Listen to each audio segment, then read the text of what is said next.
Hello, and welcome to this week's edition of the Scrimshaw Show. My name's Evan Scrimshaw. The Las Vegas Grand Prix, it's not this weekend, right? No, it's next weekend. Yeah, but it's coming up soon.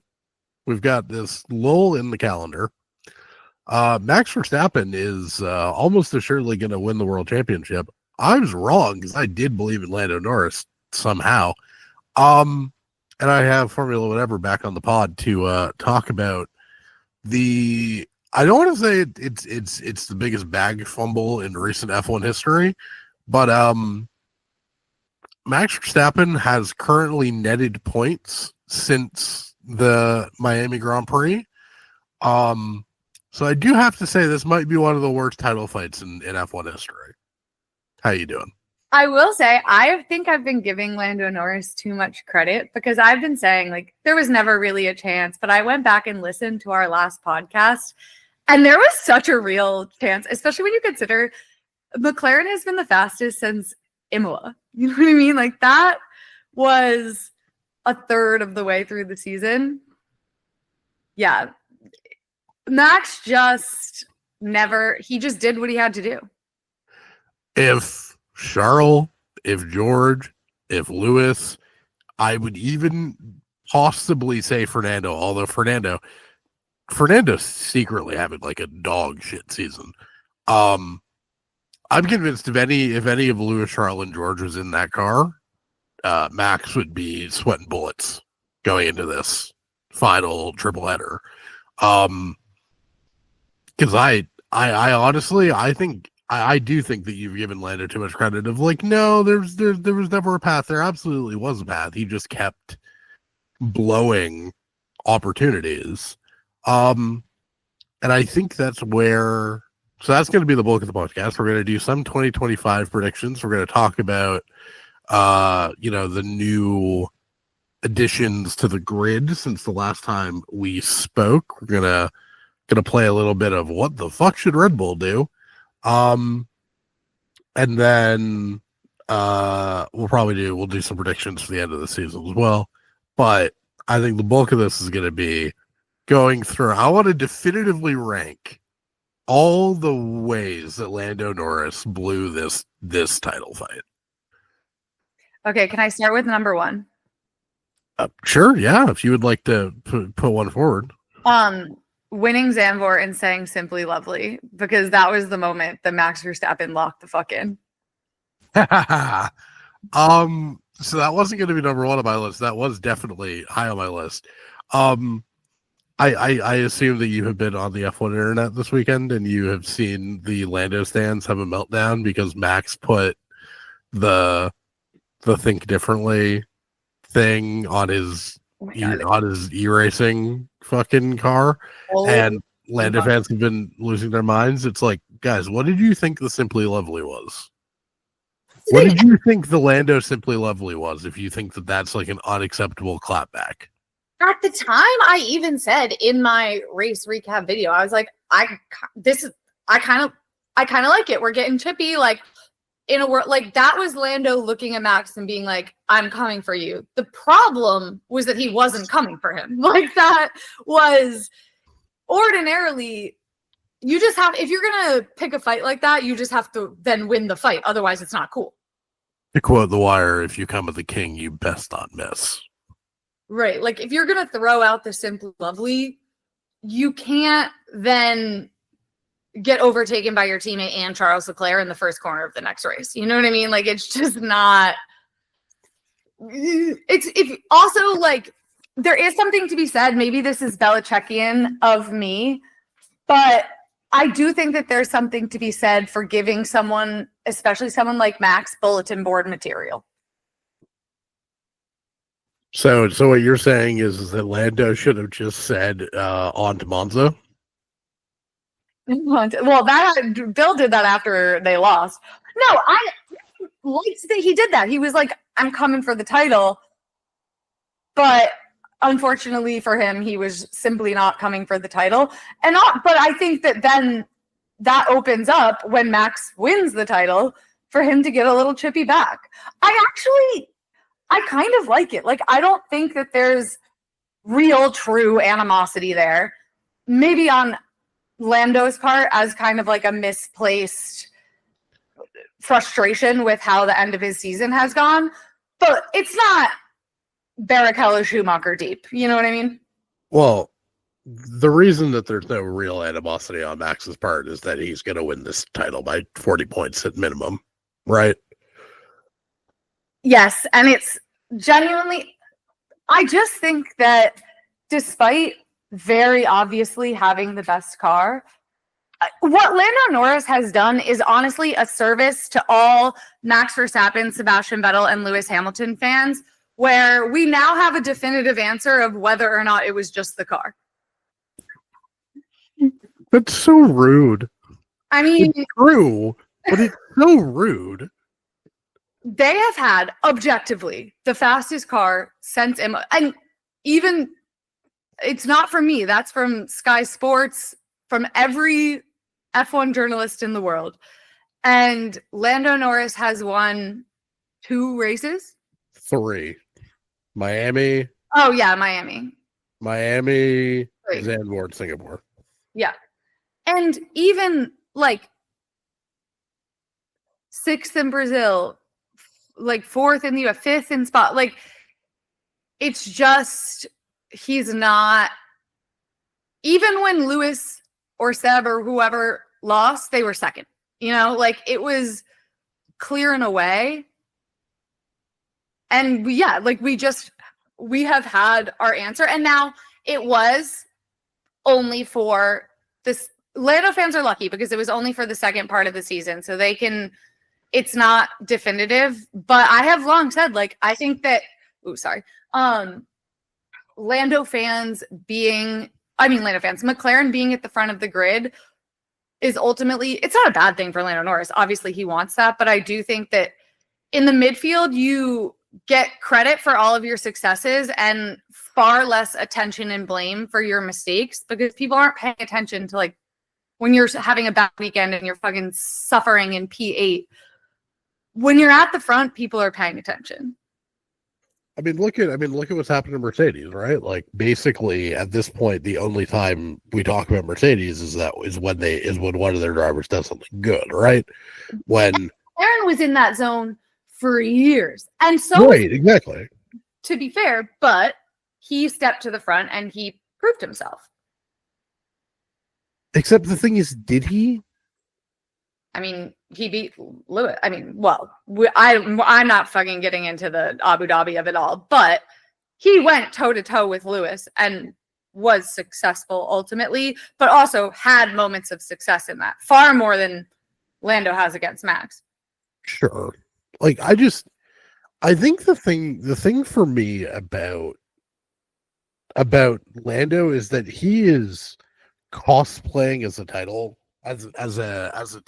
fighter, despite the fact that, like, I don't think he knows what a title fight is supposed to look like, right? So I think the moment when he actually, when he truly lost this title, was Hungary, and it's not because of the 7 points that he lost to Lando. He lost by letting Oscar back through, right? It's the fact that he didn't just let him by and race him from the get-go, right? It's the fact that Lando at that point felt like he had to hold those 7 points, right? Up until basically the end of the race, because he was so desperate for a win that he was legitimately, genuinely, like, already in those team orders games, right? And he was already driving himself crazy about team orders, the lack of, or, wanting to be prioritized. And, like, the second you're already thinking about that shit, you're done, right? You're done.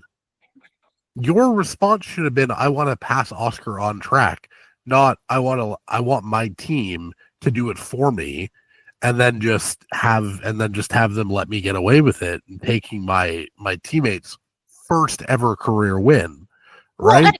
Well, it's because McLaren, the lead driver, gets priority, and McLaren fucked Oscar on the pit stops because Lando needed to pit because he was about to get got by Lewis. And so they screwed off Oscar over to bail Lando out from a bad situation of his own making. And then that was the situation. It's not like it's not like Oscar's on a different tire or like a different tire. You know what I mean? Like, it was very much, they had already favored you. You know what I mean? Because fall where they may, like, the lead driver should get the choice of pit, and you should just not get overtaken by Lewis Hamilton. But it's so crazy to me, like, why? My interpretation, obviously, none of us know what Lando was truly thinking in that moment.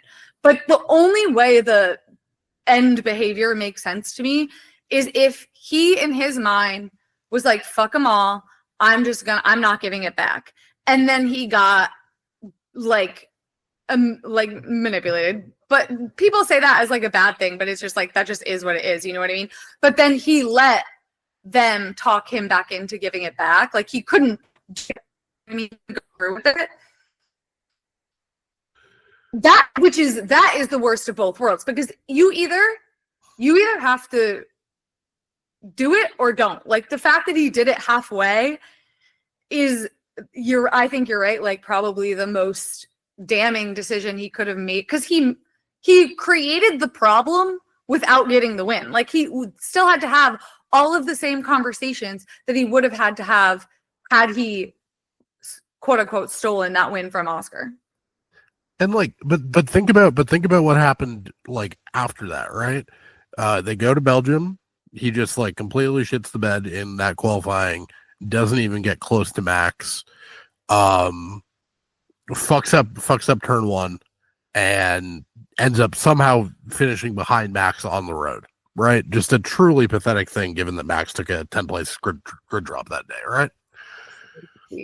So Belgium's a disaster for them. Zandvoort, okay, he goes and wins. Sure, that's fine. Then they rock up to Monza. And what's the entire narrative all weekend long? Team orders. Are they going to tell Oscar to defend? Are they going to tell Oscar to help out at the start? And part of Lando's problem is that Saturday night, he's answering questions saying, I want to race. I don't want team orders. And then Oscar gets him with one of the best moves of the season because Lando was caught napping. And then it's, why is Oscar attacking me? Oh my God. And the thing is, he clearly, that the whole team orders shit clearly fucked something up in his brain, and he stopped thinking about what he was actually trying to do, which is beat Max Verstappen.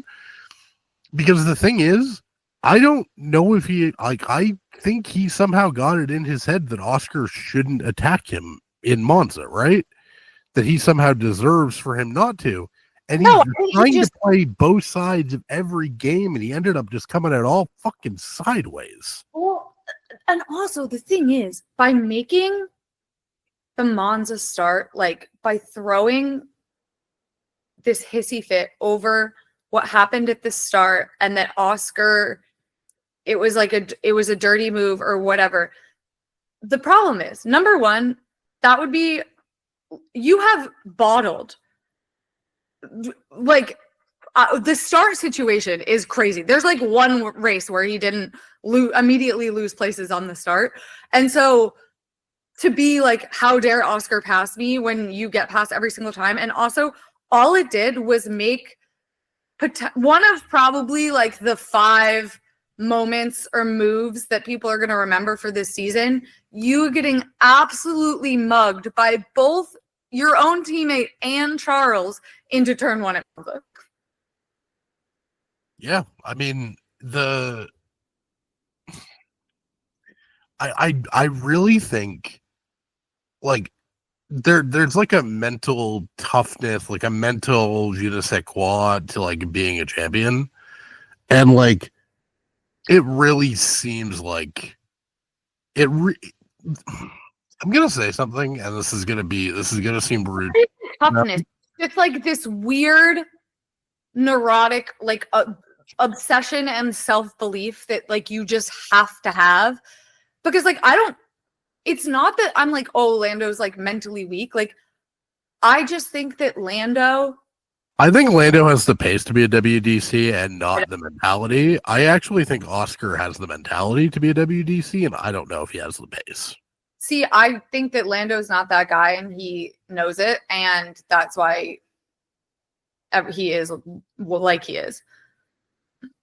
But like I think Lando. The funny thing is, I think Lando would be benefited by having Piastri's just sort of like, you know, I'm gonna do what I'm gonna do, and you're just gonna, you know, it's gonna come or it's not sort of mentality, as opposed to the like Lando, and you know. I think like Lando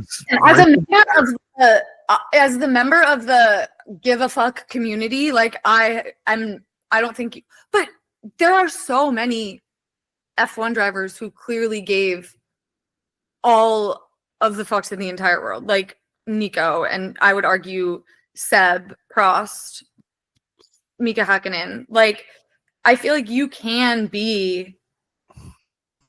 I would argue that Lewis is very good. I would argue that it makes you almost better when you can play the game like that. But I also think that in order to be a world champion, you have to believe that you're the fastest one, period, full stop. Even if you're like wildly delusional and wrong. Hang on, sorry, 1 second. Oh, never mind. Sorry, my mom was calling me. I thought it was my boss for a second.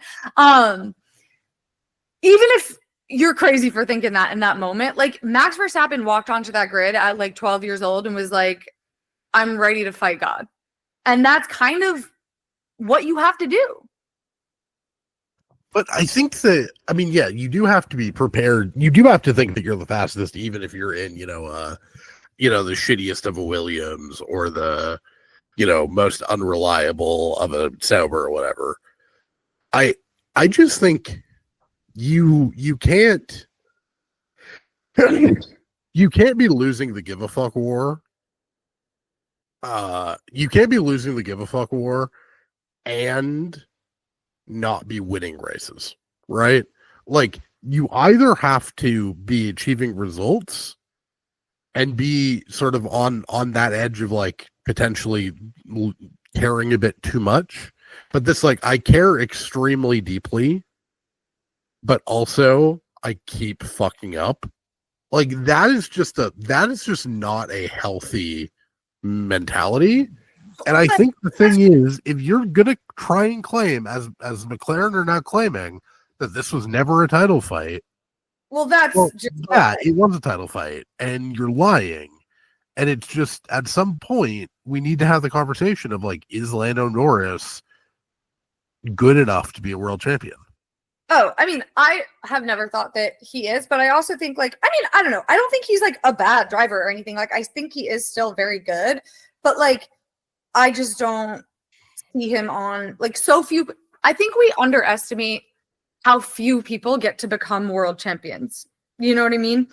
And I just don't see that for Lando. And I think that, although, if I'm being honest, in my heart, I hadn't hit the panic button, but like the panic button was out on like, am I going to have to admit that Lando Norris is good and I was wrong?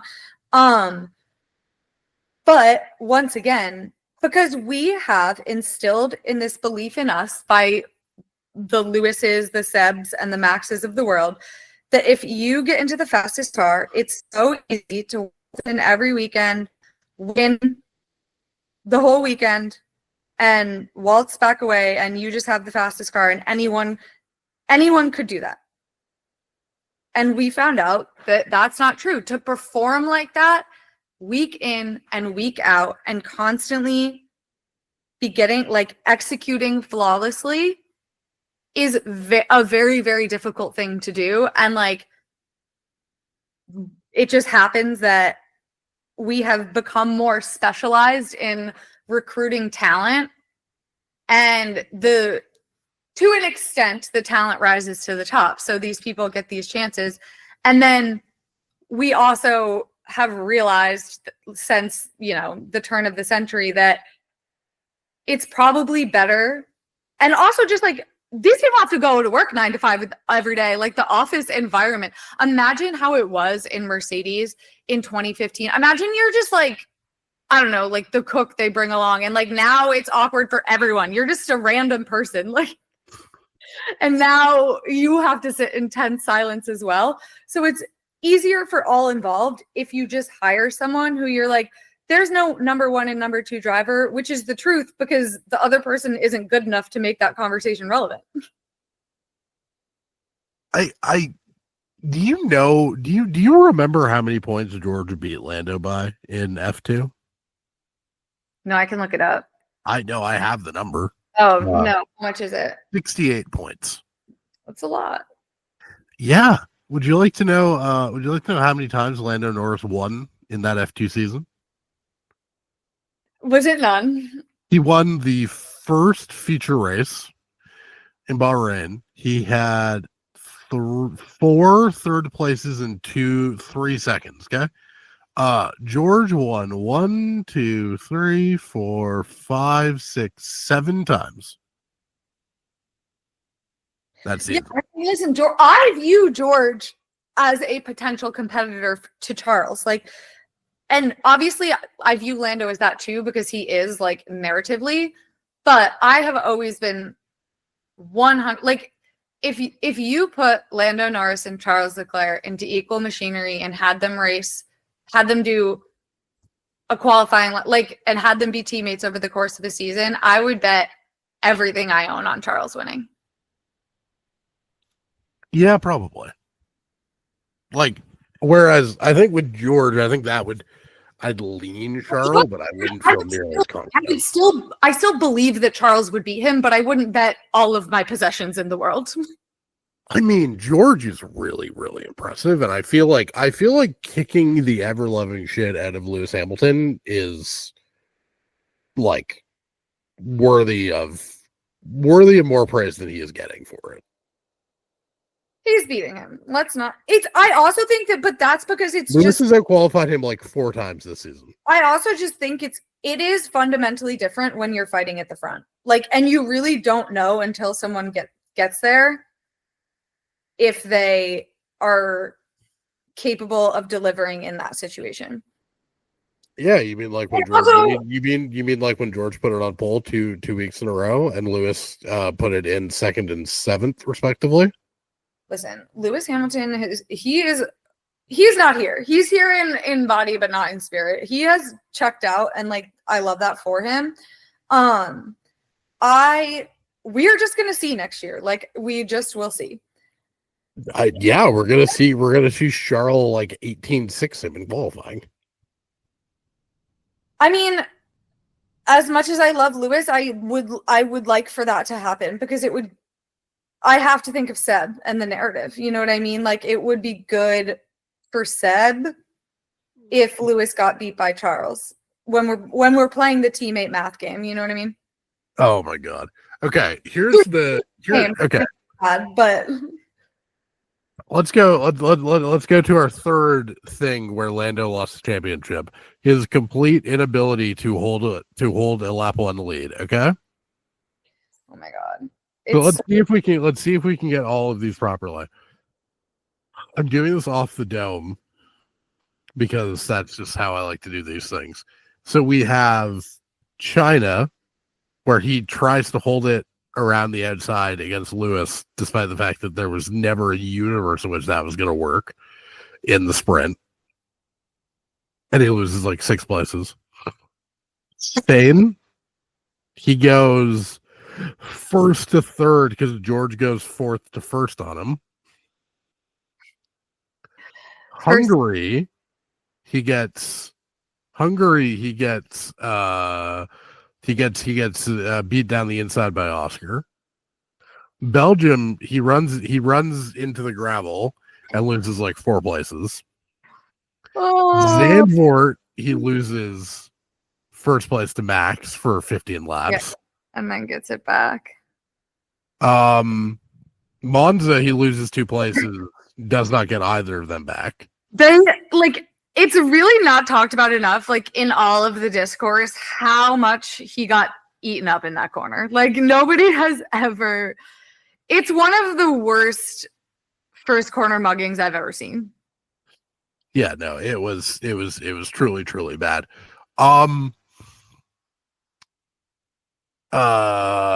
He does hold pole position in Singapore.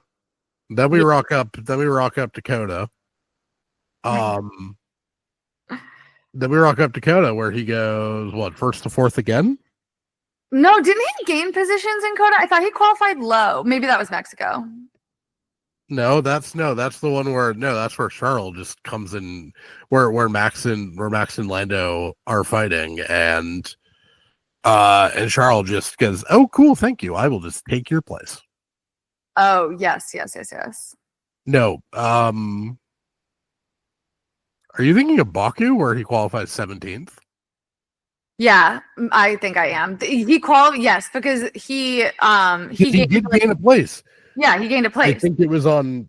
Hey, listen, I'm just trying to be fair. If we're gonna talk about the 47 times that he lost places on lap 1, we got to talk about the one singular solitary time that he gained a place from P17. Yeah. And then got mugged off the line in Brazil by our boy George Russell. Too good. It's the fact that it's every time for me. Like a lot of stuff we joke about, and it's like George Russell. Here's the fun fact: George Russell has held the lead after lap 1 more times on Lando Norris pole positions this year than Lando Norris. And also the fact that the Mercedes is the 4th best car of the season. I would just like to remind people. And he has held a lap 1 lead after a Lando pole more times than Lando. And it's the fact that the Lando fans specifically went so hard on the Charles pole conversion ratio, which by the way is much better than Lando's lap 1 conversion ratio, but also in a Ferrari where it just consumed tires like the void. Like there was absolutely no race pace in that car. And it's all that any pundit talked about when they did their little Ferrari segment. Like their tire, it just chews through its tires. They have no race pace. Also, Carlos Sainz was qualifying P5 and Charles was just randomly putting it on pole because Charles is amazing at qualifying. Anyone who that was always what got me as somebody who my first season was 2022 and I'm like, why are people acting like it would be better to qualify second than to qualify first if you're Charles? Right. Why are we acting like it would be a better thing not to put the car on pole when pole why are we acting like so was in Lando's position where Ferrari genuinely did have the race pace, it would be bad, right? But so the one that got me in the Ferrari was not nearly this bad, right? But was Belgium 2021, right? Let's say that Grand Prix takes place, right?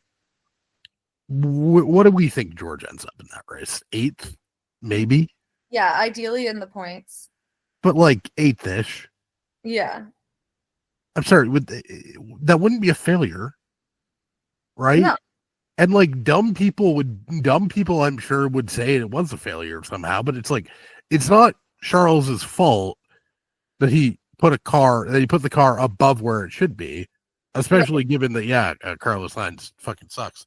Right. He is not only outperforming the performance of the car, but that car's performance over one lap is not representative of its ability to complete a Grand Prix. Yep. And one of those pole conversions, 2 separate ones, because also Spain 2022, of those pole conversion stats are races where Charles was laps away from winning and then his engine just exploded. So, and people are oh, then they just come back at you and they're Charles fans always have an excuse. And I'm no, I just watched what happened. This stat is not representative of what's going on. And Is it an excuse or is it just correct? Right. And getting mugged on lap 1 doesn't mean that you don't have the fastest car. They still, both McLarens, continually lap the quickest throughout the course of the race and are continually at the top of qualifying. Well, not Oscar, but yeah. Can we take a brief moment, speaking of Carlos Sainz, to laugh at the people who are like, oh, maybe Red Bull will buy Sainz out of his contract because he won in Mexico. Guys, if any top team wanted Carlos Sainz, Carlos Sainz would be driving for that top team. Toto Wolff does not want Carlos Sainz. The way that there was a seat open at both teams and he didn't get one. Also, the fact Horner, I don't know if Christian Horner wants him, but Jos Verstappen and Carlos Sainz Sr. fucking hate each other. So that's not happening. I mean, if they really wanted him, that wouldn't be a problem. Like, they could just ban Carlos Sainz Sr. from the garage. But also, like you are, like, there is a part of me that's like, I'm sorry, like, maybe at Toro Rosso it made more sense. Like, Max was literally underage. So as much as I despise Jos Verstappen, like, if we have like teenagers roaming around the paddock, like, I do think that if I was a parent, I would be there. However, they are both grown ass men now. So like, why do our parents need to be here to the extent where them having beef is a problem? Because they both need to be physically present in the garage. I mean, look, I don't really understand why any of the family members are as involved, as they are in some of these teams, but I think especially because Formula One is ultimately an individual sport. Oh, sorry. Can you hear the sirens? No. Okay, good. Ultimately, Formula One is an individual sport, and it is like this weird, because it's this weird hybrid. Like, you're on a team, but those people ultimately, their objective does not align with yours. Your objective is for you to win the world championship. The team's objective is for the team to do as good as possible. And like, those largely overlap, but they do diverge. And I would imagine it's a fairly isolating experience. And it's not like, and the only other people who really understand what you do and like the amount of pressure you're under are like these people who are like kind of your friends, but also like very much the people you're competing against. I would imagine that it's nice to have someone that is just on that's why they all have an entourage, you know what I mean? But I'm just saying, like, I'm not saying whatever, like, you shouldn't, I would bring my mom, but and I'm a grown-ass adult, but like, if it's such an issue that these people are like disrupting, like, make them leave. They're not essential here. Yeah, but the thing is that Red Bull very clearly doesn't have any leverage over Max. And Max, for whatever reason, finds Jos to be a person still worth associating with. Well, that's why I'm saying Carlos Sainz Sr. is clearly the one who, if they really wanted to sign Carlos, they would just be like, yo, but your dad can't come. Yeah, but then what would Carlos Sainz Sr. do with his time? Like, be glad that his son is driving for Red Bull. I mean, Toto Wolff finding out from and I'm quoting directly here, the old man signs that Lewis was leaving Ferrari, and his immediate reaction going, God damn it, Lewis, you couldn't have done this earlier, before Charles and Lando signed their contracts. Iconic shit from Toto. You know what, Toto Wolff, you'll always have me for that one. That was the funniest quote of all time. Like, the fact that his immediate reaction was like, damn, I wish we could have signed Lando or Charles. No.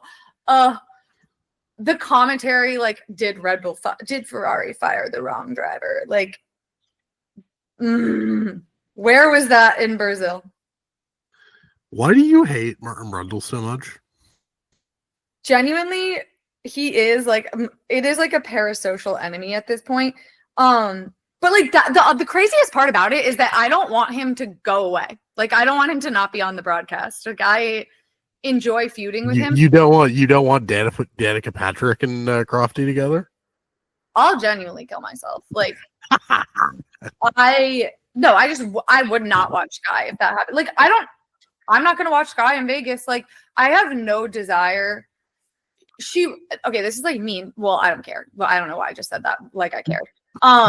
But she makes it unwatchable because every time she talks, not only do I have to hear it with the context of knowing every single thing about her, but even if I didn't know that, like, I watch Sky genuinely because despite all of my beef and all of my complaints, I genuinely think that their coverage is the best. Like, I agree with Damon Hill on like virtually 0.0% of the time that he opens his mouth, but I like hearing what he has to say and I like responding to it, and he provides like interesting anecdotes and whatever. Like, so even the ones that I don't align with as much, I really like Natalie and all of the Naomi and all of the women, Bernie.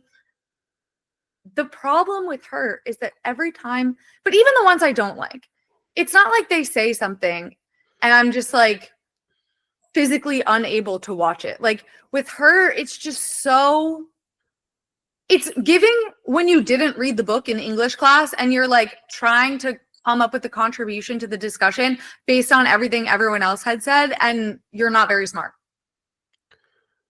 I think it was Canada this year where I was like, oh, you've like literally like never even like pulled up the video game to drive the track. Like your knowledge is like actually more surface level even than mine. And like been doing this, I've only been a fan for 3 years, you know, watched a bunch of old races. Like legitimately, it was like, oh, so you just like have not thought through like what track characteristics help here, right? Like you have no idea what cars should be faster, who shouldn't. Like literally none.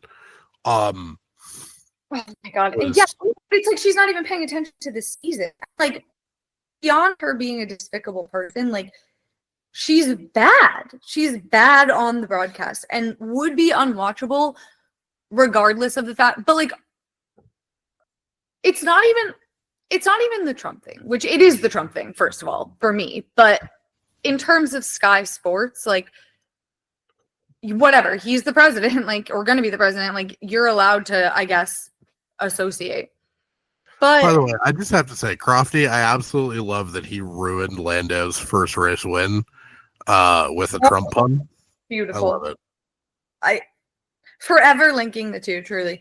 But she believes and has said out loud and like gone out of her way to like perpetrate and spread deranged, offensive conspiracy theories that are like very, very cancelable. And like I get it but also I don't know, we have to see. We'll wait till the end of the year. Like I will say bullying works. I think long term Sky does pay attention to the public opinion of people, particularly, but I don't know if it's giving like we just wanted an American. And so we're like Danica Patrick. I mean, it's just, do you think Sky knows that like the entire like Twitter and TikTok discourse every weekend Danica is on is hashtag free Jensen Button? Yes, for sure.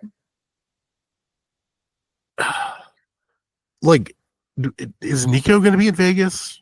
Is he going to pop back up for a race weekend? Because it feels like it's been a while since we've had Nico. He wasn't last year. I think he has one or two more. Yeah, but he was in Vegas last year.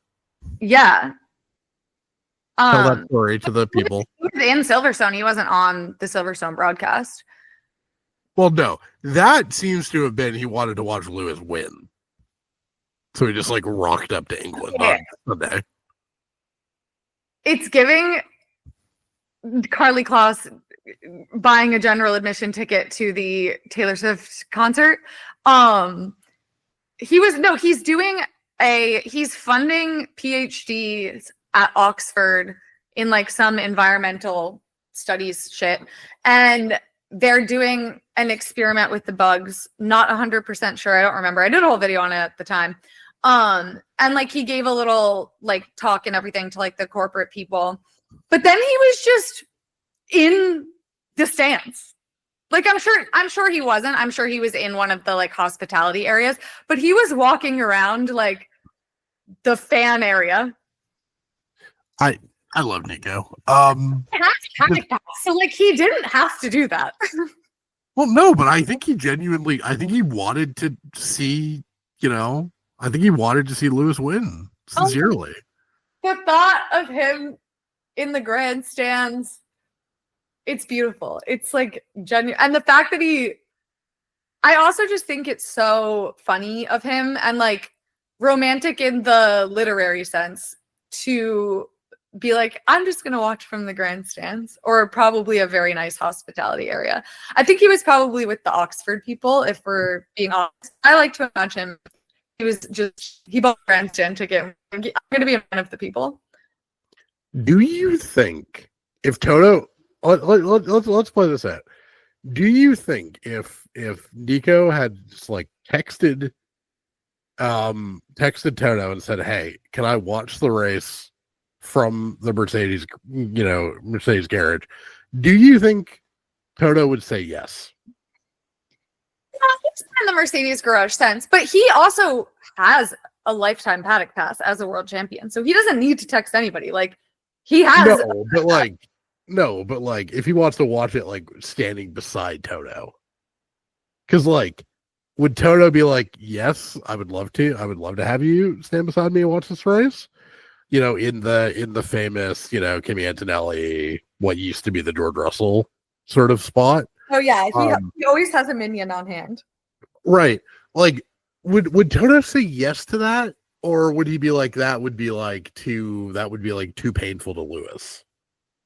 I mean, I that's such a good question. I would love to know the answer to. I think he would. Based on the fact that Nico has been back in the Mercedes garage a few times since, obviously not like standing in that position. However, I think it depends on, I just think Nico would never ask, you know what I mean? But it depends on, I think, the state of Lewis and Nico's relationship, which feels better, you know what I mean? Warmer than it has been.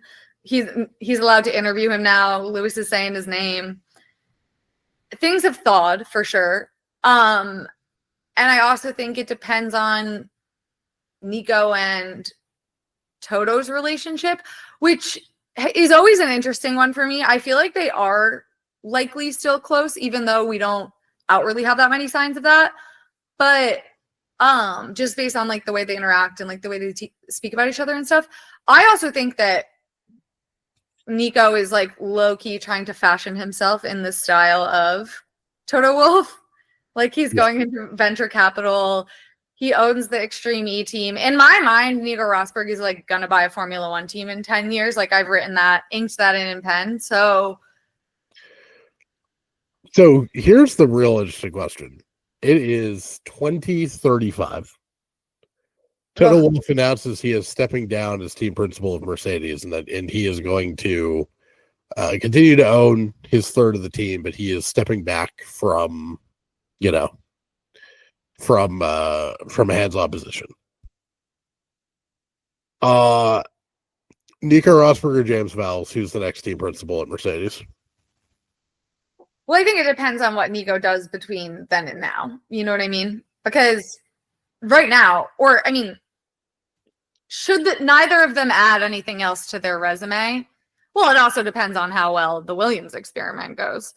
I think that if James Vowles makes Williams a midfield team, it's him easy, no matter what or he will be the one to be in that situation, because they were so bad for so long. He'll become the hot girl at the club for sure.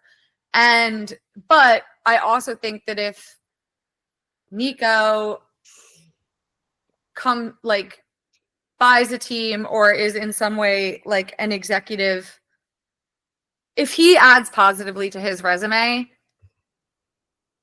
I think it could be him, but I think James Vowles is going to beat. I think he would have to do something, have some more direct experience, if that makes sense. Yeah, and I think Vowles has been like I didn't necessarily love some of how Vowles handled the Logan Sargent situation, just from like if you were gonna publicly throw him under the bus in Australia like you did that early in the season, like literally why did you bother re-signing him, right? Yeah. But you know, I think the Colapinto experience has proven his central conceit, which is the car is faster than we have had actualization for, has been entirely proven correct. I think Vowles is like arguably the most interesting person, because the other thing is, you know, we were giving Carlos Sainz shit. Like, he got Sainz away from Audi, which everyone thought was going to be basically a lock. You know, he's signed a robust driver lineup for the next 2 years. Like, it's, you know, if he can pull this off, you know, if they can be the Aston of this upcoming reg set, this has gotten rather spicy. Yeah, but the reason Aston was Aston of this reg set is because Seb helped to develop that car, and it fell off as soon as they did not have that. So it's like, I think the driver aspect of the development is a lot more key than people think, and Carlos has proven to be the opposite of that guy, and Alex, question mark. You know what I mean? Yeah, that's true. It's not like Ferrari fans particularly want. Or it's not like they're terribly sad to see those development insights go away. Right, but fair to Carlos, I do think he is, in every other sense, the driver you want in that situation. Like, he's solid. He's like average. Like, he never crash, but like he's not really that much of a risk taker. He's been in Formula One a long time. Like, that is who you want to take you to the midfield. However, I mean, we'll see. It just depends. Yeah, for sure. But Colapinto was the right call. They should have fired Logan over summer break. I think that was the part that I'm like, it's a little bit cruel to like not fire him over summer break and then be like, okay, JK, never mind. But I will say he was bad. Like, he was it was noticeable. He just couldn't, for whatever reason, do it. And the Australia thing, I get that sucks. I'm not denying that it doesn't. But I also think that it was the obvious choice in my opinion.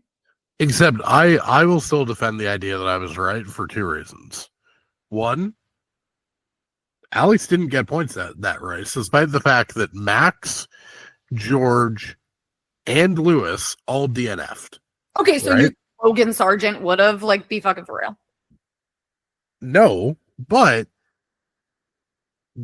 you potentially cost yourself points by nuking Logan Sargent's confidence.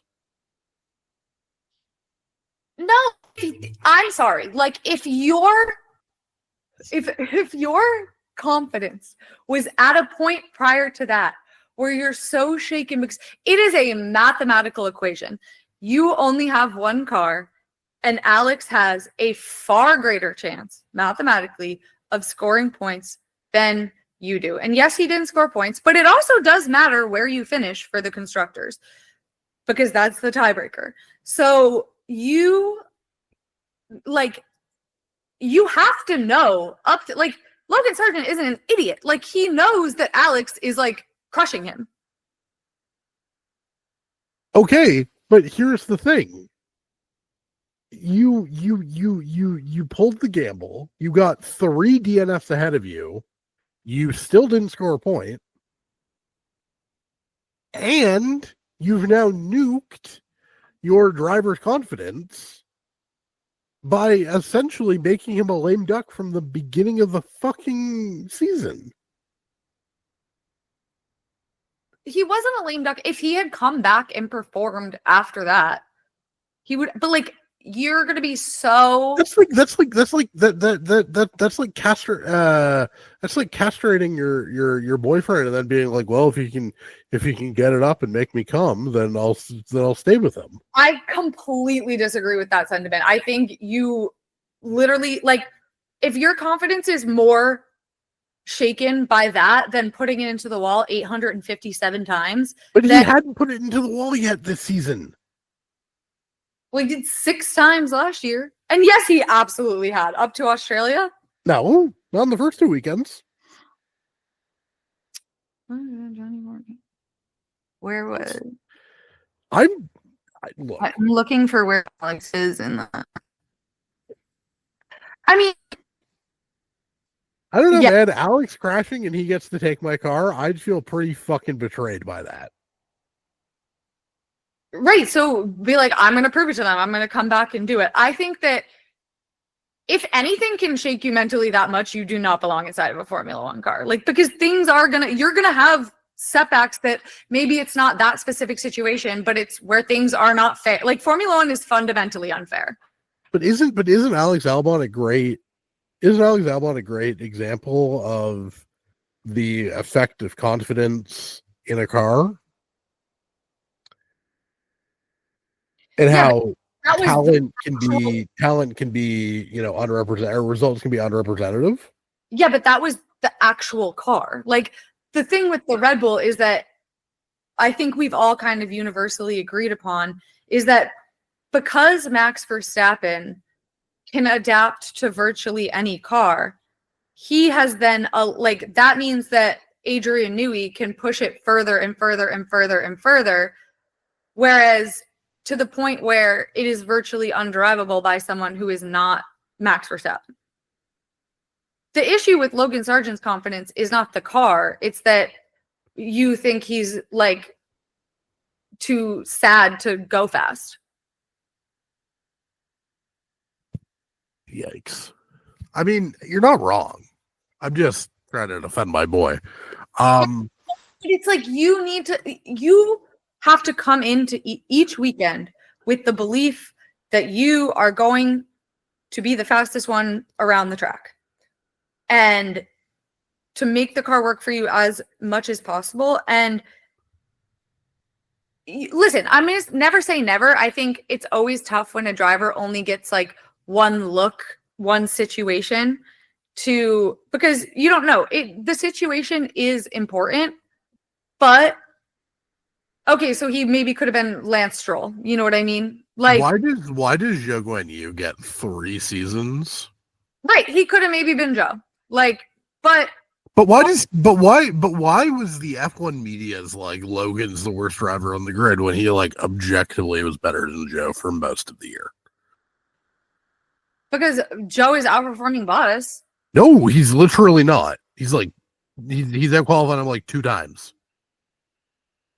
But especially up to that point, like in Bahrain, he finished. Bottas was 19, Zhou was 11th.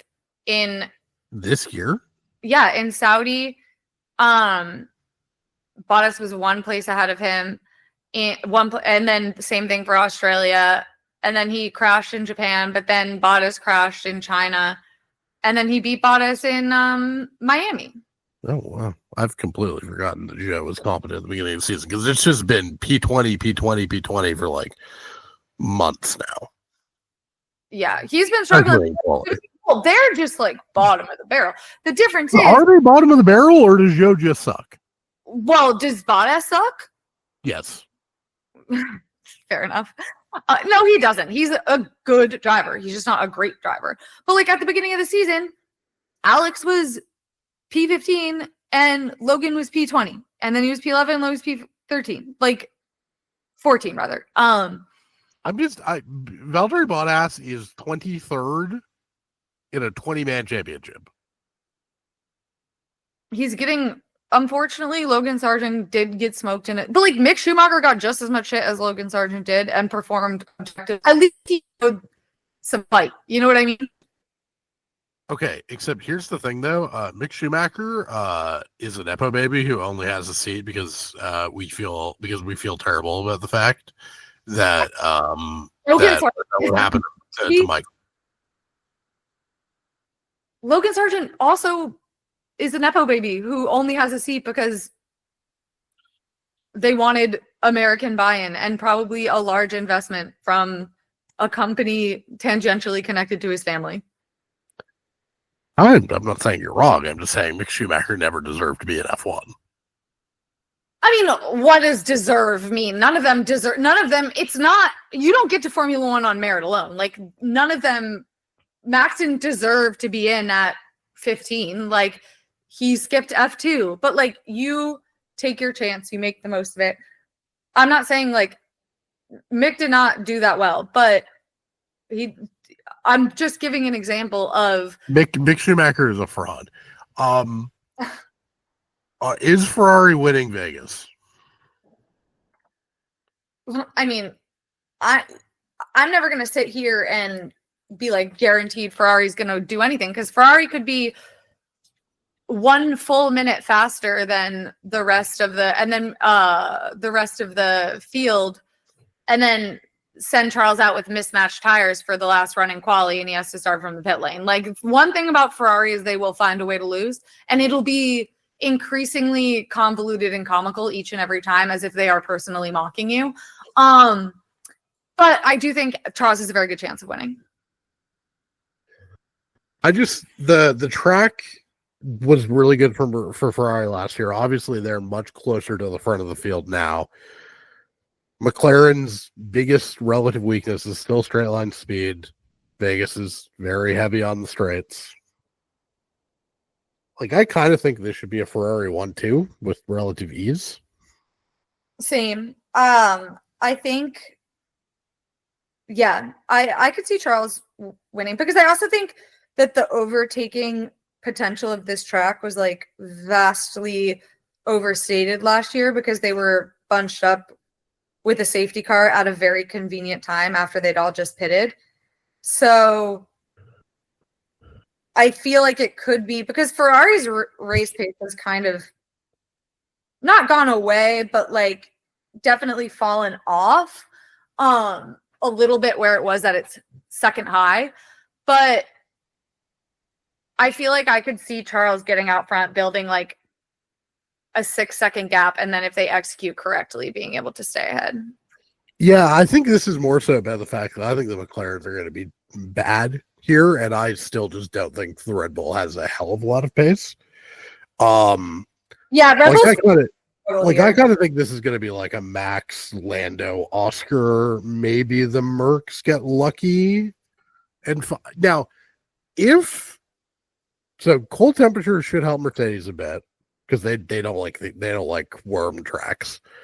I was gonna say straight line speed and cold. I feel like this could be like. I mean, Lewis did win Belgium. Right. I feel like this could be a sneaky Mercedes race. I could see like a Charles Lewis semi battle for the lead, like something like Leckham Russ. I think McLaren are going to be. We need one more. We need one more Mercedes double podium before the end of this. So I would like Lando Norris to be in the cool down room and on the podium when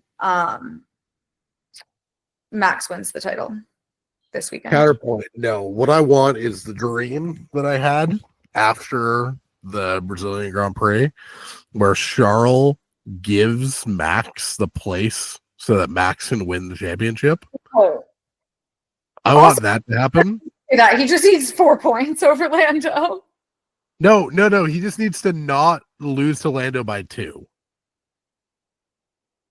Yeah, so there's no scenario then, because if Charles is ahead of Max, Lando is in fourth, in front Lando of in fourth, Lando in fourth, Charles in fifth, Max in sixth.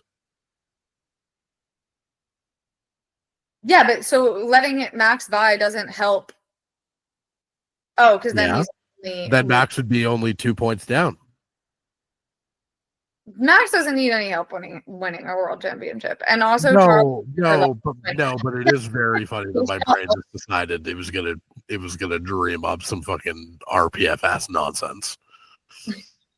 Listen, I support that, but I also think that like a key part of Charles and Max's dynamic is like how badly they want to specifically beat that person. Yeah, but I also think Charlotte's just like pretty clearly just like does not respect Lando in the slightest. Oh my God.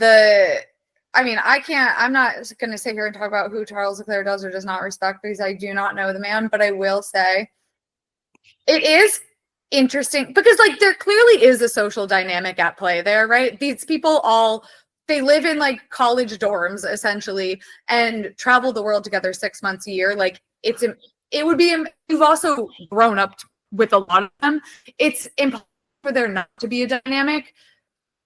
And it's what it really is versus what it publicly is. And like, obviously those things align to an extent. It's very interesting to think about, but completely speculative. However, one thing that is not speculative was that cool down room when Lando, felt so awkward in that moment when Lando looks at him like giggling and grinning and Charles just mean mugs him, just looking at this, doesn't even make eye contact, like looking at the screen, face, he doesn't even crack a smile. And I was like, I know that's right. Look, Lando, the thing is, we don't know who they respect in some sense, but I think it's pretty clear from how they drive and how they deal with each other that like George is more well respected as a foe than Lando. For sure. Well, I view Charles and Max very much like Lewis and Seb, in which they very much want to be the other's fated rival, but that's not always how it works out. You know what I mean? You end up going up against who you go up against. So what you're saying is that we're going to have a Charles George title fight, and then Max's fated rival is going to be Lando.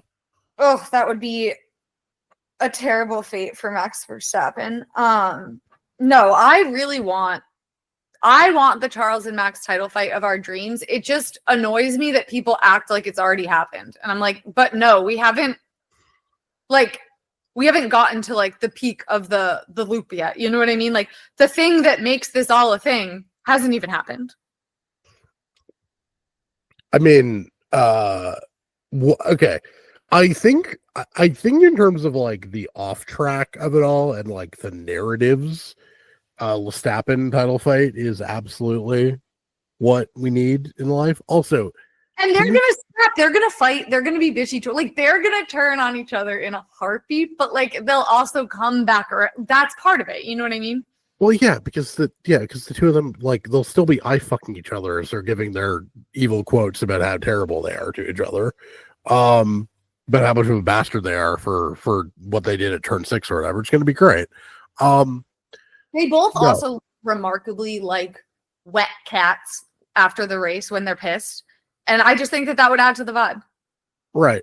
No, here's the title fight we actually need, though. Max George.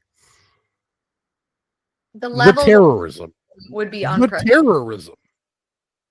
They would just crash every time because neither of them have any nuance. Dude, they would crash each other out every race until one of them got fucking like suspended. It would be because Max drives like Lewis, who drives like Michael. Like it would be like a Lewis-Michael battle, which there were, and they often just crashed into each other because they're both kind of like that. There's just no universe. There's just no universe in which a George Max title fight ends with anything other than them crashing every third race.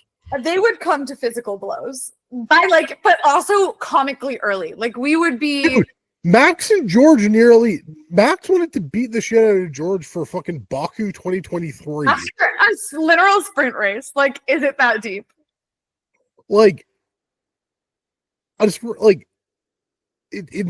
insane how tilted Max got by the fucking temerity of George Russell to try and take a position, right? But it would be so funny to see them like fight it out both on track and off, because I can see Max Verstappen and conversely George Russell being so bothered by the other, because they're fundamentally like very opposite people. Like Max is like kind of the rebel. He's always been the one who's like, I'm not going to be on Drive to Survive anymore. All of this stuff. Where like George is like, he's head boy.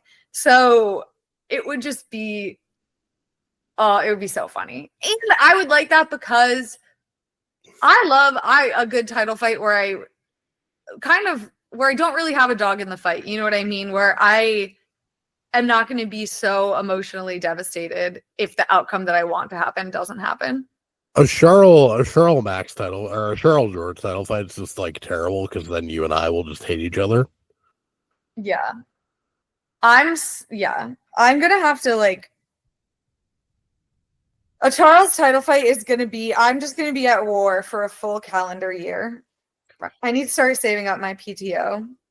I mean, we can probably get into it. I have a bold take. What's that bold take? Charles Leclerc starts the 2025 season as your WDC favorite. Yeah, I don't doubt it. That's Ferrari's whole move. Their whole move is to come out the gate with an amazing car, win like 3 out of the first 5 races, bring an update package, fall rapidly through the field in terms of development, put their driver, and then, first they start making like objectively, not even just bad, but like inexplicable mistakes, refusing to take any credit for that mistake, so it gets swept under the rug. So all you know is that Charles Leclerc finished P8 in the fastest car, and you're like, why did that happen? Definitely not because Ferrari had him, pit 800 times, or like didn't pit under the safety car and completely screwed him, or whatever it is, put hard tires on in Hungary. Then during the course of this, they are falling backwards developmentally.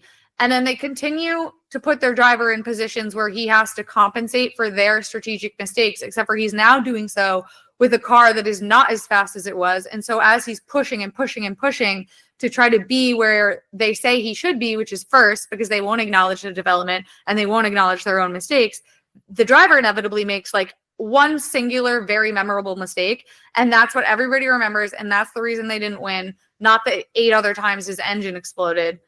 And now we're in 2022, 18, 17, 14, 12, 10.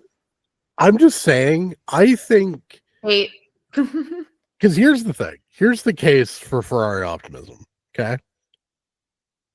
McLaren have stalled out in terms of development, right? Like, they have not brought a meaningful upgrade in a while that has done anything.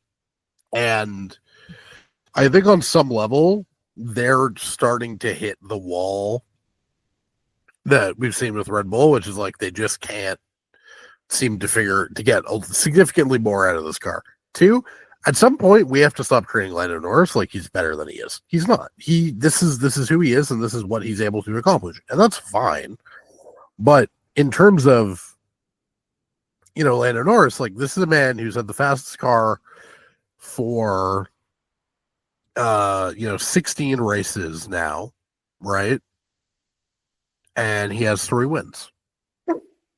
Like, at some point you just have to acknowledge the fact that, if the cars are even remotely, are remotely equal, Charles is a better driver. But here's the big sort of case. If the cars are equal, Max is net up on him since Lando's had the fastest car.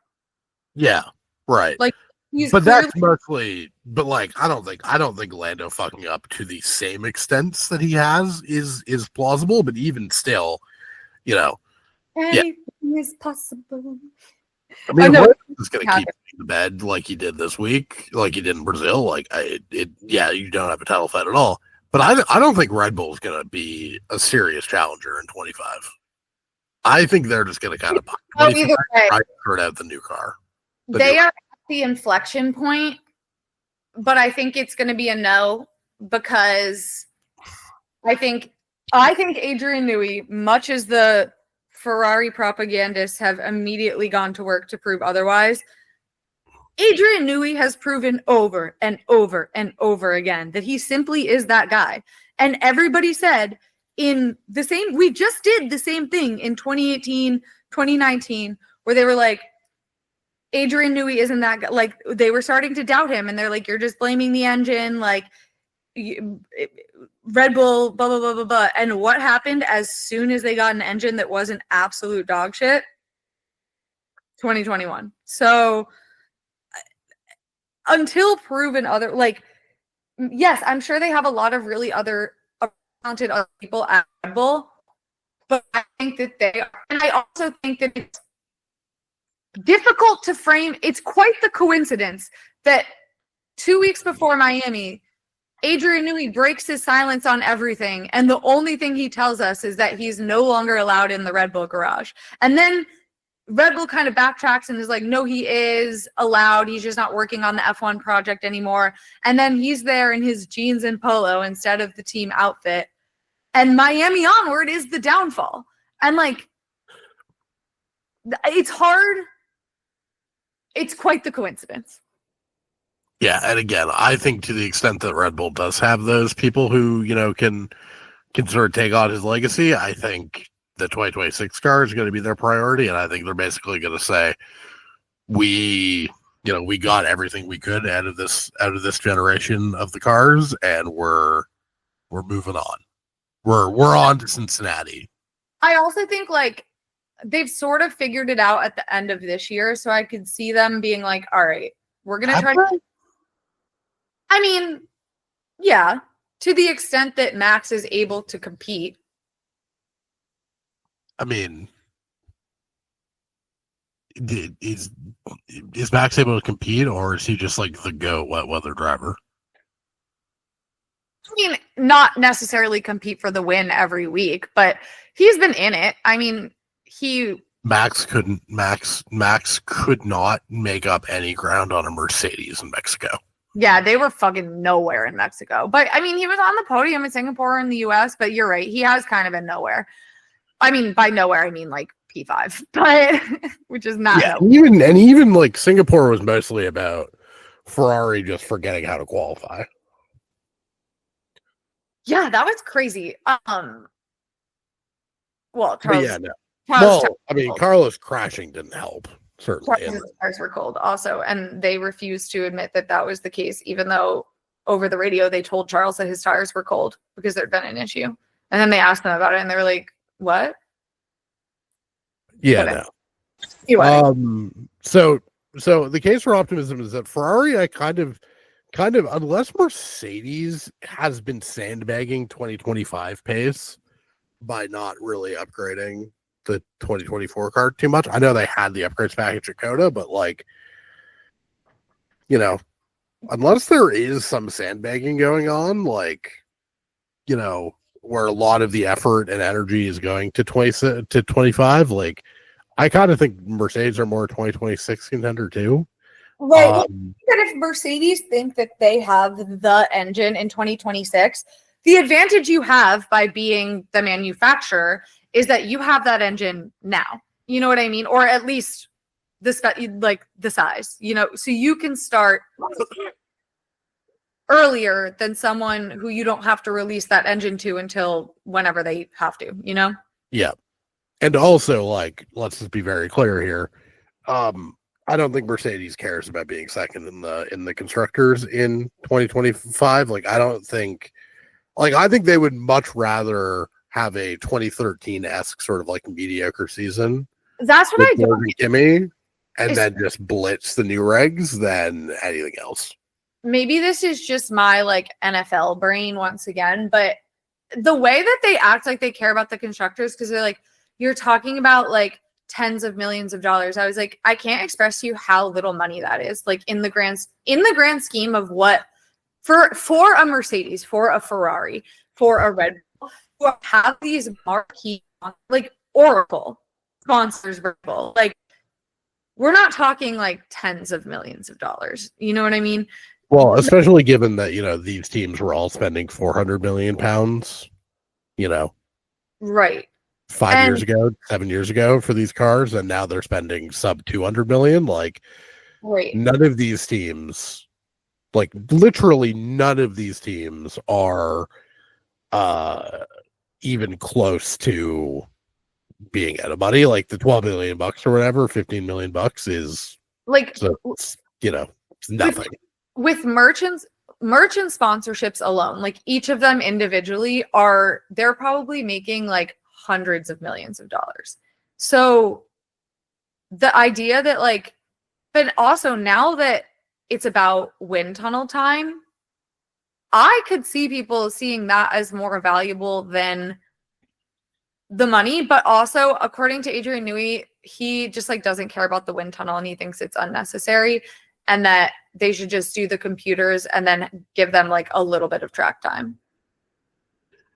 I mean, I mean, my conspiracy is that Red Bull kept Checo to guarantee third in the constructors. He has to be gone, right? Yeah, I feel like, listen, I feel for him. However, I feel like they have given him, I feel like they kept Checo because they went through like everybody was so mad at them for not giving Pierre and Alex a fair shake that they were like, fine. I mean, maybe, but that'd be an incredibly stupid way of doing this, given he's been terrible. They're not like actually doing it. No, I think he probably will retire because, I mean, I've been wrong before. You know what I mean? I think that so the interesting thing is, right, is that the grid for next year makes a lot more sense if Checo leaves. Well, right? The thing is, has Liam proved himself enough, quote unquote, in Helmut Marko's mind? Not that there's been like a rubric given. But let me see. Where's Yuki on this little list? Okay. I mean, Lawson going from back of the grid to the points in Coda. And then Q3 appearance in Brazil. Yeah, he beat Yuki in Coda, but he was P16 in Mexico and Yuki was 12th. And then obviously Brazil, he got points and Yuki DNF'd. But so he's doing well. I do feel like what's it going to be? 6 races is not a very. I feel like you need a bigger sample size than that. But you know what? I'm not Helmut Marko, all-knowing evil being. But because here's the thing: if you move Checo out, and then you give Colapinto Liam Lawson's seat, right? That grid makes so much more sense than this like weird Lawson at the V carb, Checo as a potential lame duck again with Colapinto just nowhere. Like, come on, does anybody still want Checo on the grid? I don't see they'll come for you. Is it okay? But here's the thing: are the Checo fans even enjoying this? I can't imagine they are. It's like, got to be. Did you enjoy the final year of Tom Brady in Tampa Bay? No, it was sad. Yeah, I feel sad watching Checo. Like I'm not rooting for him in the sense that I'm like a Checo stan, but I don't ever, they're in one that's a total lie, but there are a few exceptions, but for the most part, it's difficult to watch people struggle that way, especially in Formula One, because there does seem to be a psychological element to it where it's like sometimes like you just can't for whatever reason. Yeah. For me, it's just like this is watching Brett Favre. This is watching Brett Favre's second Viking season. Like it ain't happening, and we should just acknowledge that it's not happening. No, I think Tom Brady, the universe swung back for him hard. Because he he left his family to go to Tampa, which is the saddest place to get divorced, I do think, in the continental United States. But you could kind of say the same thing about Checo after that Monaco race. I mean, it's just one of these things where I don't know what, like, Checo is like supposed to be this like kind of, great story in F1, right? The perpetual midfielder who finally gets a seat at a top team, finally wins some races, Great career. Yeah. Not everybody can be Sebastian Vettel. You know what I mean? Like not everybody can be that. He's had a great career. Now it's just wasting away it's just wasting away back in the midfield in what's supposed to be a front car. He's a very good driver, but like they all do that at the end. That's just how it is. Yeah, but they don't turn a Red Bull into their mediocre car. They go and join Aston Martin for their mediocrity, retirement tour. Okay, first of all, Seb was doing so good, and if he wouldn't, whatever. We're not going to get into it right now, but Seb did amazing at Aston Martin, and I feel like the fact that the narrative is the exact opposite makes me very sad. But the thing is, but Fernando got so many more points than Seb. Okay, and Fernando Alonso has been in Formula One for this entire century. Well, no. I mean, he's gone for a few years there, but Sebastian Vettel started Formula One 7 years after. Fernando Alonso took 2 years off, and then 1 year off. I'm just saying. Well, also, Sebastian Vettel has won 53 races, and Fernando Alonso has won 33, and he has 4 World Championships, and Fernando has 2, and also Seb, Aston Martin, like whatever. Seb did better at Aston Martin than Fernando has, and like the way that they talked about his first year and the fact that they constantly needed to make it a dig at Seb when the car was like worlds and away better. I'll never forget that. I'll be mad about it till I die. I know. That's why I was bringing it up, trying to get you mad about it. Who's your, okay. Does Lewis come within, I'm getting you on the record with some predictions. Does Lewis come within 50 points of Charles next year? Oh, yes. Hard no. I've never been more confident in a pick than I am. Over under 2.5 race wins for Lewis next year. Over. Under. I gotta be optimistic. Like I think that. Why? You don't want Lewis to be good. I want, if Ferrari is good, if Lewis isn't winning at least 3 races, there's a problem. Like I need Ferrari to be good consistently throughout the entire year. They're 3 out of 24 isn't winning 3 races ain't what it was in 2010. You know what I mean? And if Lewis isn't winning 3 races over the course of 800 races, there's a problem. Like Charles needs to be winning like 6, 7, 8 to be in title contention. Yeah. So you don't want Lewis taking 3 of those wins. I want Ferrari's car to be good.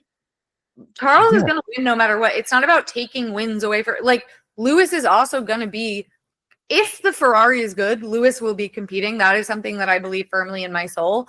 And I really don't believe in this, like, the reason people always cite McLaren 2007, and I'm like, okay, yeah, maybe don't block him in the, well, there's no refueling anymore, but block him in the pit lane by staying there for an extra 20 seconds so he doesn't have time to go out and do his lap. Maybe don't purposely, like, they weren't just taking points off each other. They were like actively trying to They were each actively trying to sabotage the other in increasingly comedic ways. That was the problem in 2007, not that they were both winning races. Yeah, but here's the thing. What is the evidence that Lewis is good enough to still win races? Oh my God. Every single race that he's ever competed in Formula One up until now. I can so you mean up until the case for Lewis optimism is that this is Brady's last season on the Patriots. Duh.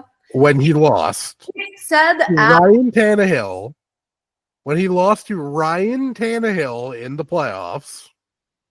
Listen, I remember. What I'm saying is this is, I think, Seb in 2020, just obviously the situation isn't quite as dire. However, I think he just doesn't give a fuck. Like, but the thing is that is a hope.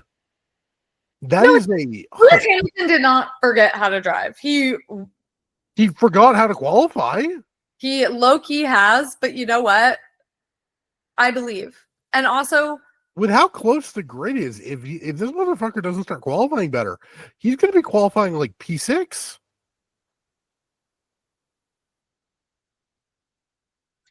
But he also just hates this car, so maybe he'll like the Ferrari. And yeah, I just think that he and Charles professedly, or at least according to the articles, TM, they have the same driving style. So, like, yes, first of all, no, I just believe that Lewis Hamilton is a good Formula One driver. Controversial take. It's not about whether or not he's a good driver. It's about whether he is still the level of driver he was.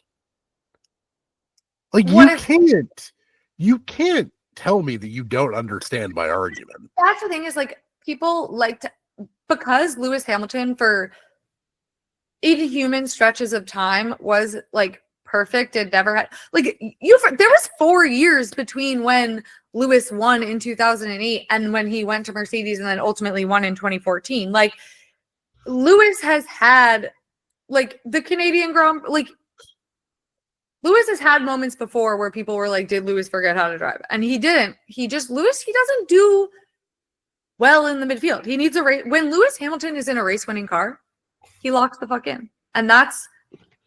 Yeah, okay, but like how he did as a 26-year-old in 2011 versus how he does as a, nearing 40-year-old.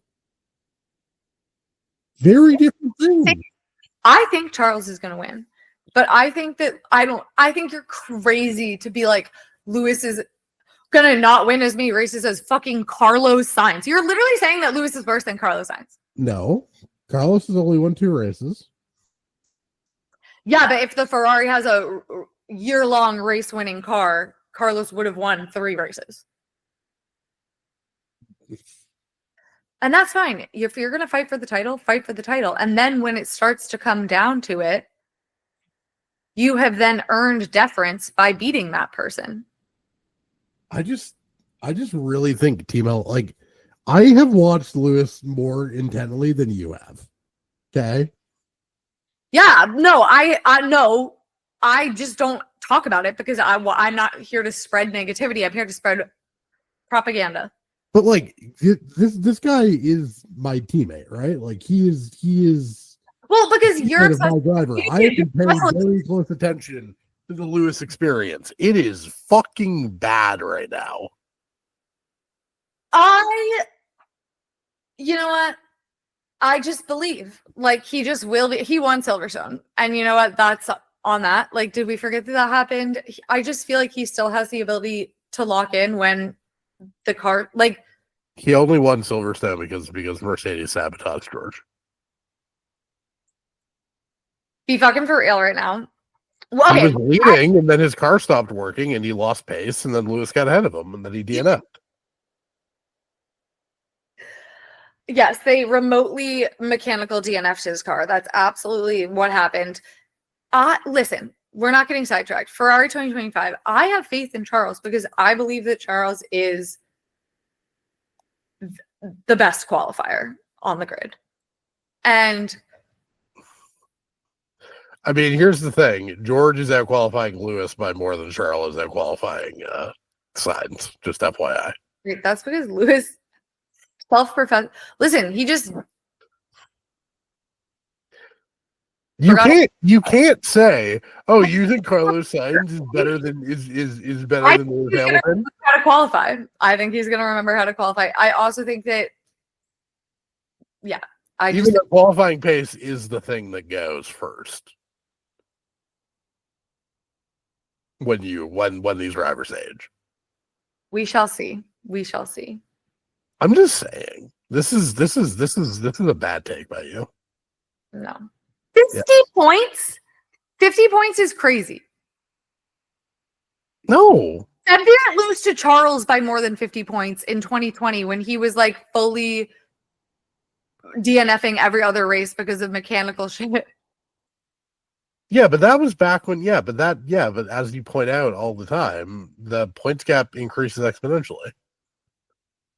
Oh, so you're right. So if they're at the front of the grid, how much is Max beating Checo by? Like 300.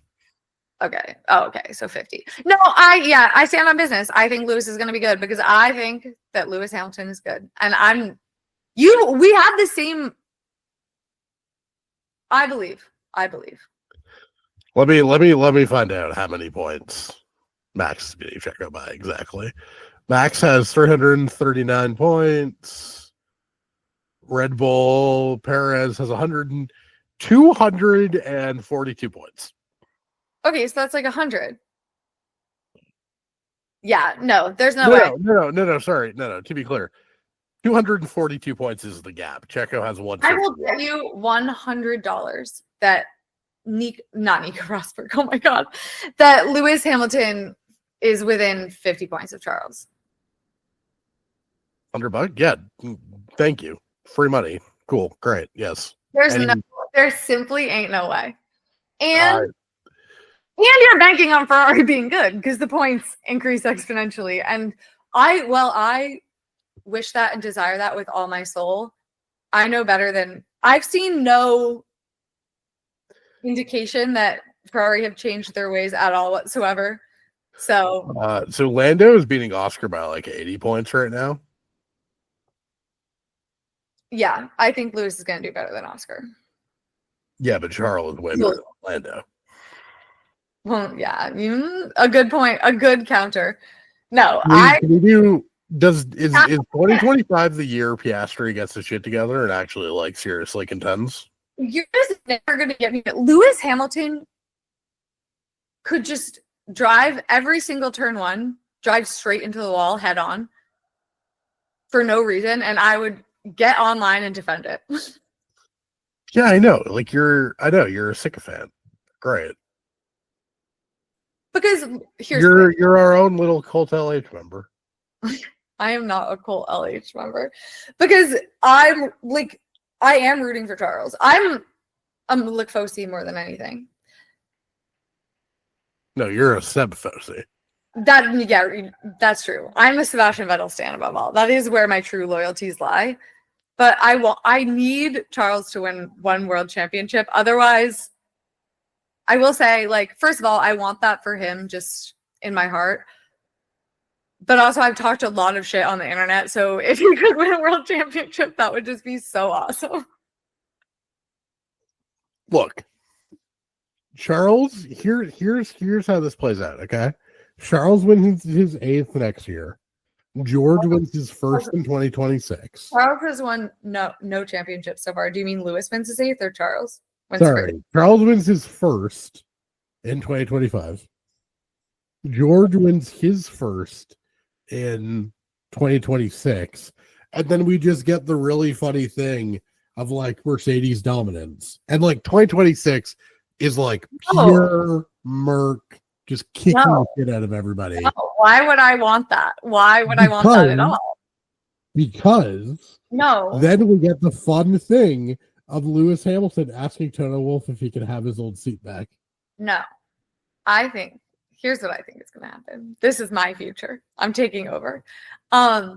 So first, Charles will win next year, and it will be beautiful. It will be magical, and Red Bull is going to be good, and he and Max are going to fight, and he's going to defeat Max, and then they're going to make out. I'm kidding. If they wanted to, that'd be awesome, but no pressure. And then in 2026, Nico will win. Nico, fuck, why do I keep calling Lewis Nico? Lewis will win his 8th world championship. We will all cry. He will be the greatest of all time. He and Nico can, no, I'm kidding. But I do want, as you had brought up in a previous podcast we've done together, the sit down couch retrospective Lewis and Nico 5-hour long podcast just aired live on Sky Sports.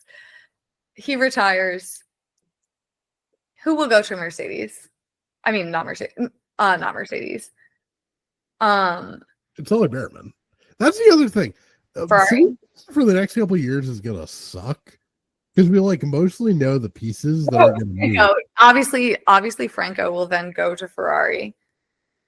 No, because it's gonna be like Lewis is gonna retire in a few years, and Behrman's gonna replace him. You know, it's Ferrari dominance. Like, it's our turn. No, it's not. You had the 2000s.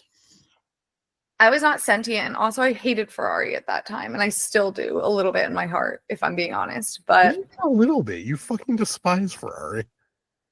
I don't, though, because ultimately I wish more desperately than anything for their success. Yeah, but you also hate them. A little bit. I really don't want to. That's the thing. Like, I'm in on it. I get it. I've bought in. Do you have any Italian blood? No, I'm 100% Irish, which it makes all of this much worse. Really, when you get into the regional tensions of New England whites. I mean, can we just take us? Oh yeah, you've never seen my cousin Vinny, yeah, because you're a traitor to me. A traitor to me personally. I feel about mob movies how Martin Scorsese feels about Marvel films. My cousin Vinny is not a mob movie; it's just an Italian movie. Oh, sorry if that was offensive. I apologize to the Italians. But it's I mean, it's a movie with Joe Pesci and Marissa Tomei in it. You can't, Joe Pesci. I mean, come on. That's my association with Joe Pesci. I'm so sorry. However, yeah, no. The thing is, objectively, if we're picking F1, because like I have no regional. Ferrari's the coolest one. Like they're the only ones who really have like an identity like that. But especially because I do feel like Formula One, I mean, yes, I was quote unquote rooting for Tom Brady when he went to. I wanted him to win one more, and he did, and I was really happy about it. But if they've been playing the Patriots, like I'm not rooting for the Bucks. Like it's very much that. But I just struggle to feel that way about a car brand. I know that might be a controversial opinion. I'm very sorry. And I'm much more like rooting for. I feel like people at large like drivers, right? Well, not 65-year-old Italian men, but you know. Right, but I also feel like that just makes a lot more sense because like there's it ultimately at the end of the day is an individual sport and like they're all racing. And leagues are built on their talent, right? So but Ferrari is the only one with like an identity still in that age and like the branding is amazing. We love it. They've coated not only red, but every color under the rainbow. Truly iconic. However, it's just, I think it's Veep. Like it's Veep. And They're ruining my life. They are ruining my life. God. It's quite a situation that you have found yourself in, that you consistently have to cheer for Ferrari. Now here's the thing: you could just have better taste in men. That could be your solution to this problem. What? You have better taste in men. I mean, I don't pick Formula One faves based on who I'm most attracted to. Okay, but you pick the hottest one. The hottest one is Max, so I don't pick the hottest one. I'm sorry, Max is not hotter than Charles. What the fuck?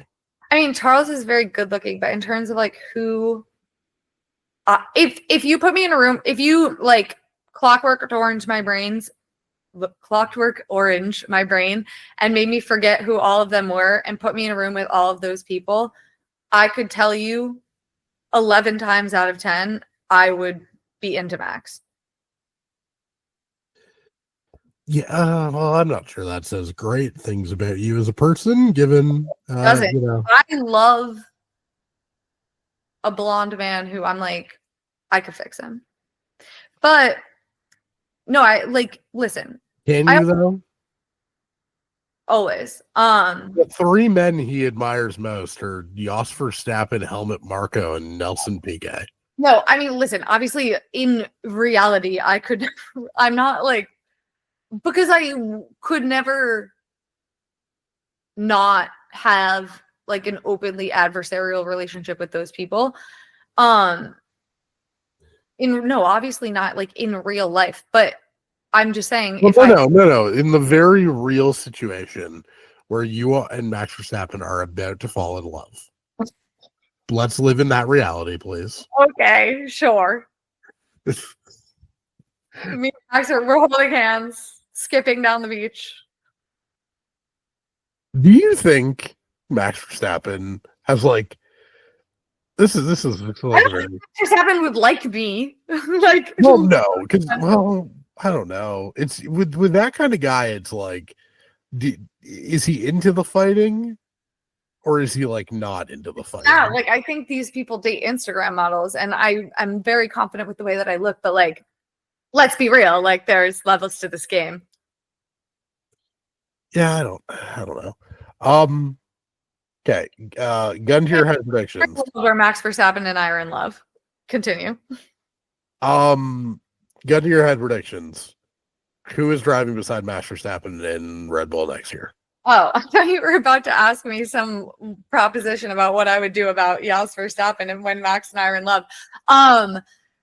Who's going to be driving in Red Bull next year? Oh my God, I have no fucking clue. Like, I want to say Liam, but also Red Bull always zigs when you think they're going to zag. I am going to say Yuki to manifest because I genuinely believe that at this point, the way we're going in Red Bull, like, let's just, like, fuck it. Give Yuki half a season even. Give him a season. Why not? He has done well in AlphaTauri consistently over time. He's made improvement. And, like, they've been so dog shit that, like, you can't really tell. You know what I mean? Give Yuki a go. Counterpoint, Yuki sucks. Oh my God, you're so negative. Why not? Liam Lawson sucks too. Then fine, I can just say things like that too. Well, I mean, Liam Lawson turned 19th on the grid. And I don't think Liam Lawson turned 19th to the grid into the points, while Tsunoda got mad at people for like, how did he get ahead of me by being faster, Yuki?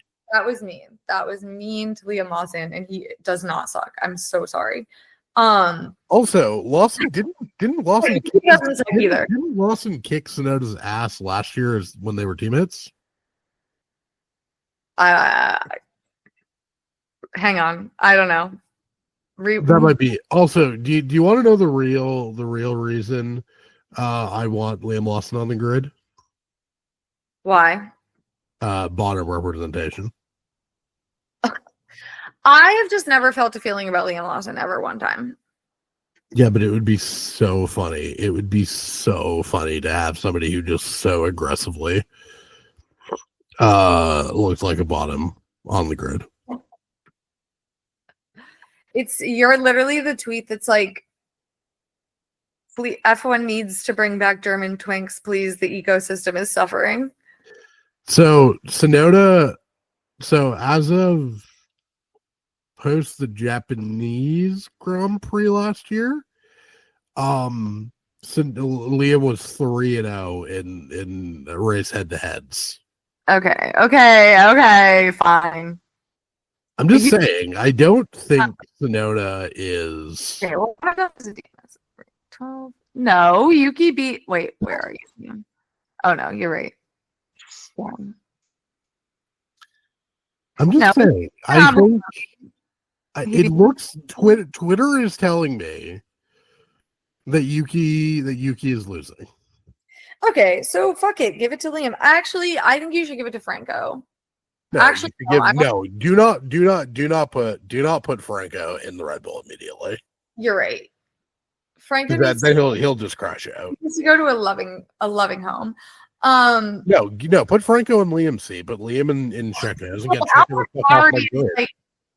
Is AlphaTauri the move really? Like, they're so bad. And you're never gonna, and you have to deal with Helmut Marko. He's weird. And you're never gonna go to Red Bull. So it's like, if they're so bad. I mean, better than not being on the grid. Well, absolutely. I'm just saying, if I could pick anywhere for him, I would pick Mercedes. No, Antonelli. No, I'm excited for Antonelli.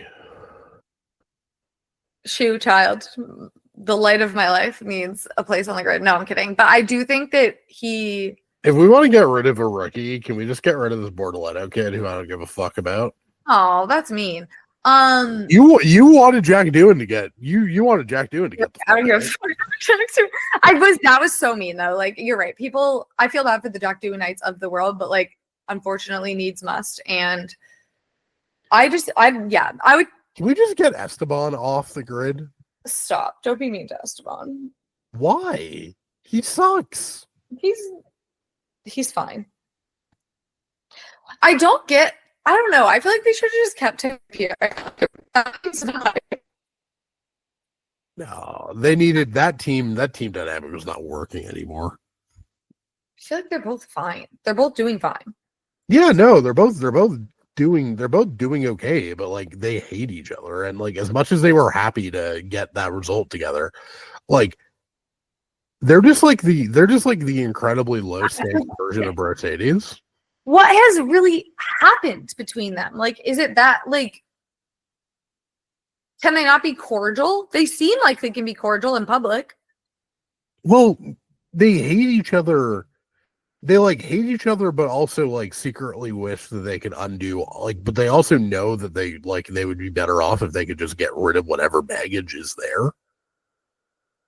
But we don't know any of this. And like, to the point where I mean, surely that exists, yes, but to the point where it's affecting the vibe in the office, like the Mercedes thing was also like wrapped up in a title fight. Like, that's why the relationship was so front and center. Like, can you both not just like commiserate and like try to work together to like make this car less shit? Like, you're not competing really at that point.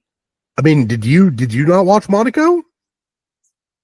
Well, listen, once you're on track, I'm not saying, but like, is it that deep behind the scenes? Also, I thought Mercedes, they were both crazy for the way they were acting too. Like, I'm not saying that they're not crazy for how they're acting. Like that because the thing is that it's even stupider in this case that Esteban and Pierre can't get over their shit, given that their shit was broken before F1, right? F1 broke Mercedes.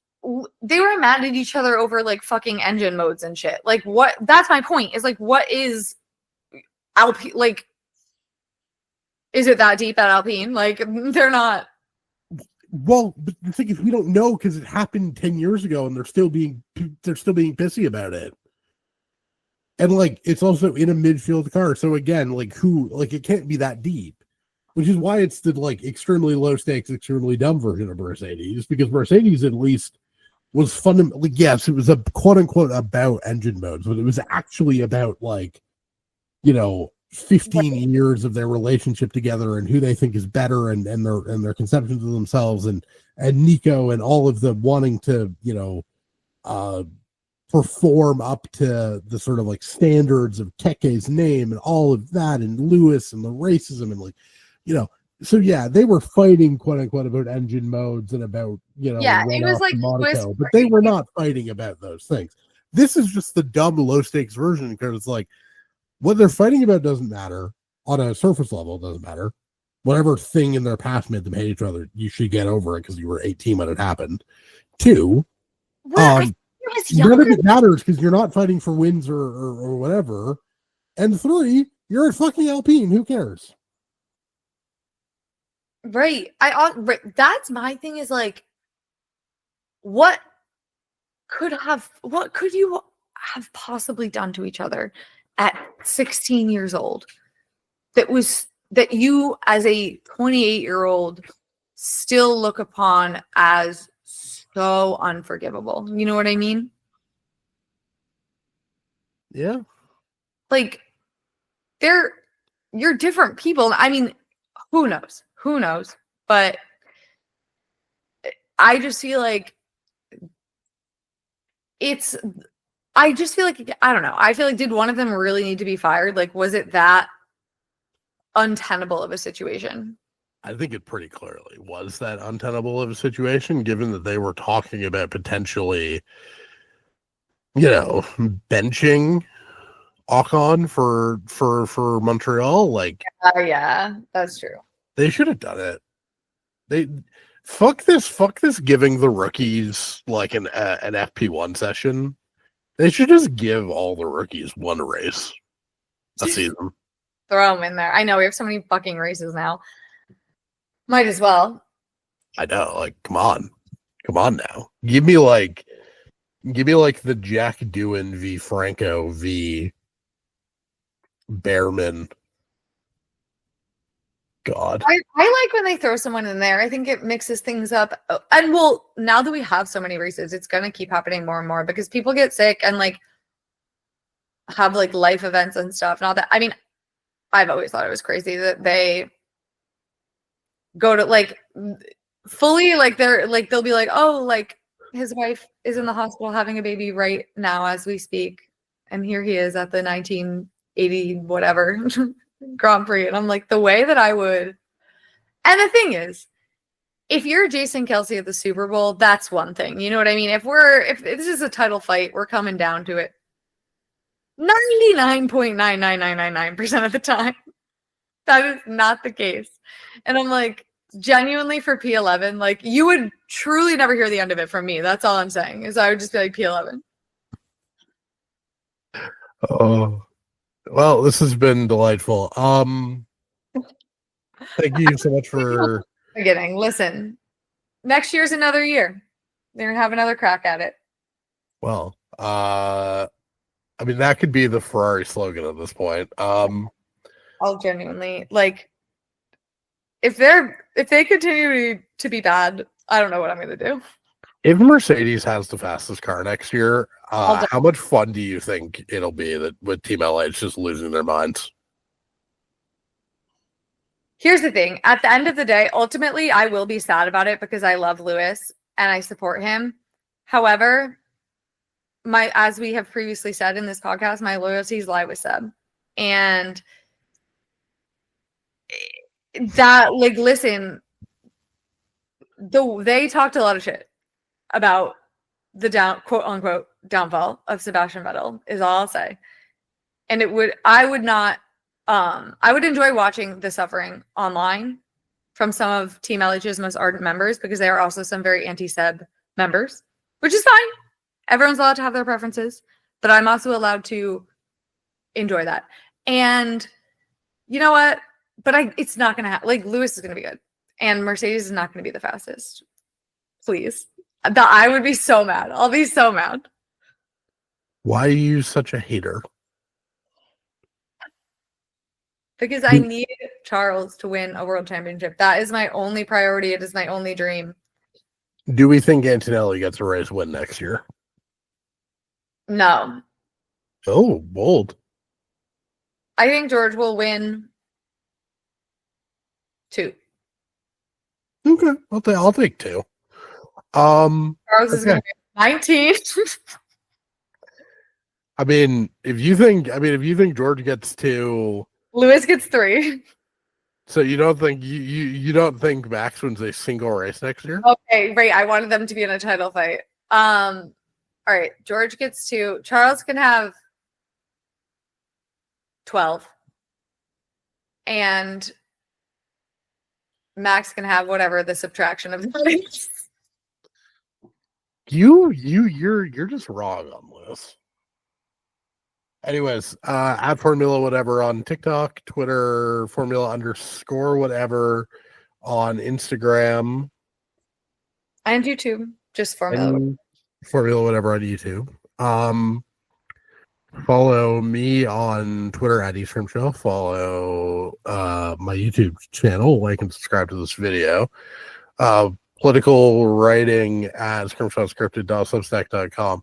Jesus, so I've gotten like really good at doing my like intros and outros to the stuff, and just the like concise like where to follow me and stuff. And like I keep wanting to do my original version, where I talk about the lines, and it's really fucking with me because I now have to like tell myself not to just fall into that rhythm. It's still fucking with me that they fired me the day after the U.S. election. Was not a fun week. That is truly an unfortunate sequence of events. Are you going to start a TikTok? Yes or no? I'm seriously considering. Yes. You just have to do it, and you have to force yourself to do it every day, which is horrible. I like don't post as much as I should. I'm giving you advice that I personally fail to follow a lot, but you just have to post 2 videos a day. Yeah, here's the thing though. I'm ugly as shit. I mean, okay, you have to like lighting, angles. Yeah, that's too much work for me to figure out. I'm gay, but I'm not that kind of gay. Do you have, you're the worst gay person. No, I'm kidding. Do you have, like, you need to sit in front of a window. That's what you need to do, first of all. And then you just need to like, I mean, yeah, listen, the experience of looking at yourself and I mean, I like the way that I look, but still the experience of looking at yourself that much is genuinely horrific, but you just have to you have to force yourself to not care what you look like, because otherwise you're not going to post if you only look good. I mean, it's different because I wear makeup, but I made that decision very early on. I was like, I can't get into a place where I need to wear makeup in every video, because then there's going to be so many times where I just won't post because I don't feel like putting makeup on because I'm lazy, and I don't wear makeup like 80% of my life. So I just have to be okay with looking like a toe on the internet. But and also this is different because I'm a girl, but I also like don't mind it because I'm like, I don't want like the purpose of this page is not to draw suitors. You know what I mean? Mm-hmm. God. Yeah, I'm gonna, the thing is I like talking and I like verbal mediums. So TikTok should be a medium for me, but you just have to get over looking at yourself. That's the unfortunate truth. And I'm not going to underplay how devastating that experience is, but I view it like getting on an airplane. Like, I think I'm going to die every time, but I haven't yet, and it's fine. So I just do it because I want the thing on the other end. Well, I mean, given that I can't even be paid by TikTok, even if I do become a TikTok star. Well, I forget that. How is it? But I mean, I don't get paid by TikTok. I make like $120 a month from TikTok, so it's not like a substantial amount of money. Yeah, but Canadians aren't even in the fucking creator fund. I'm gonna have to become a fake Canadian on TikTok pretty soon. I'm so scared that they're gonna TikTok. Posting on Instagram. No, Trump said he's not gonna enforce the ban. Wasn't he the one who started the ban? Kind of. It's, But he's changed his mind. I mean, who knows? Trump says a lot of things. We'll see what ends up happening. There's also, it's up to the courts, which is like throw dice in there. Well, no, because like Trump can just direct the DOJ not to enforce the law. Yeah, but well, yeah, he could. But when Josh Hawley is running the fucking DOJ, you think that's going to happen? It's his bill. In fairness, I have to say, Trump's cabinet so far has not been nearly as disastrous as I was expecting. No. Not selling it to the Ukrainians is honestly very happy with this. I say that as a Ukrainian. Well, I mean, listen, I don't want to get too excited, but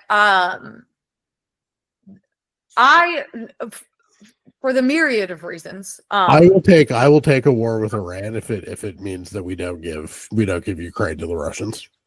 I literally could never be the president because the thing is, Donald Trump hates Iran. Like, he thinks that they tried to assassinate him. Iran and Russia are fundamentally on the same side.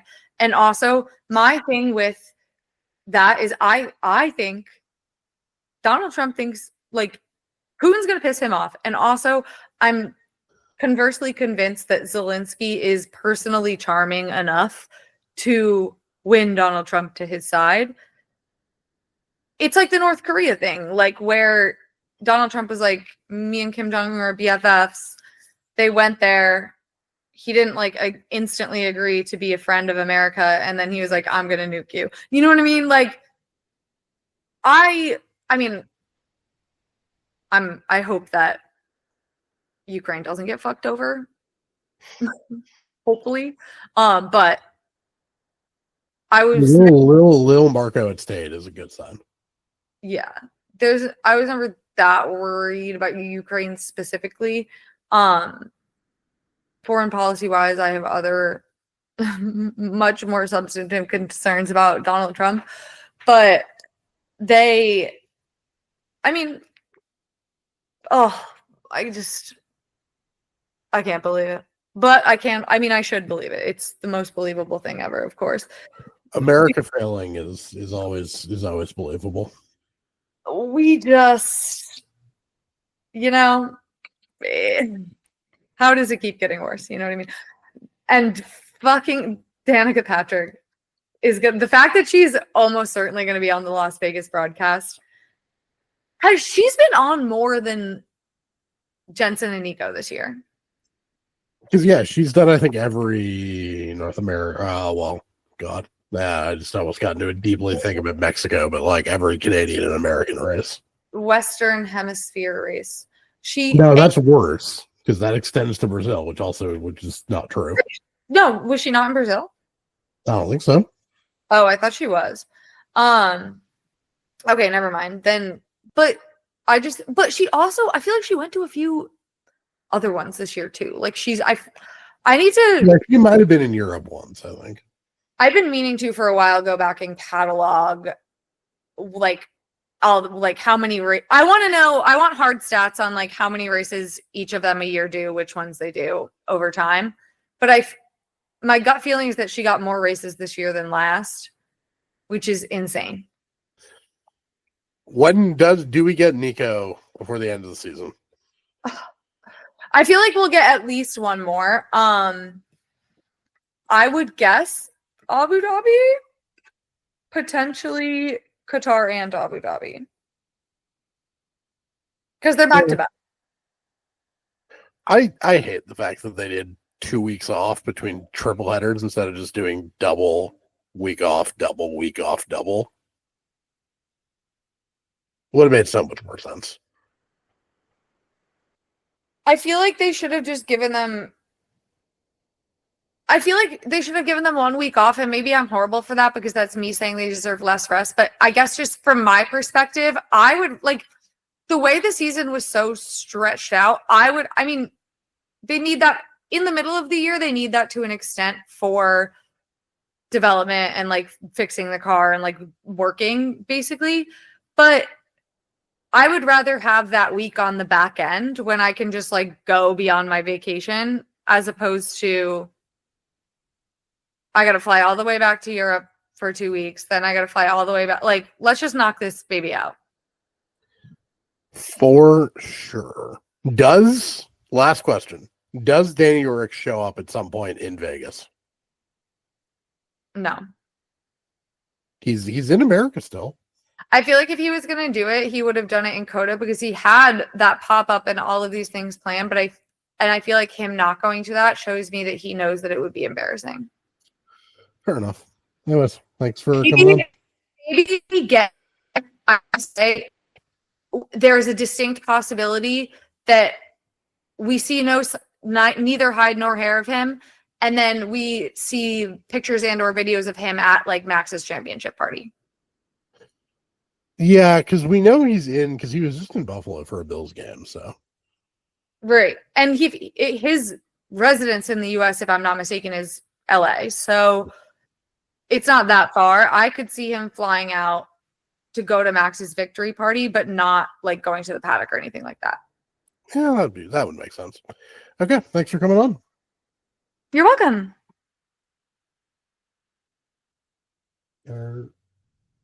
Recording.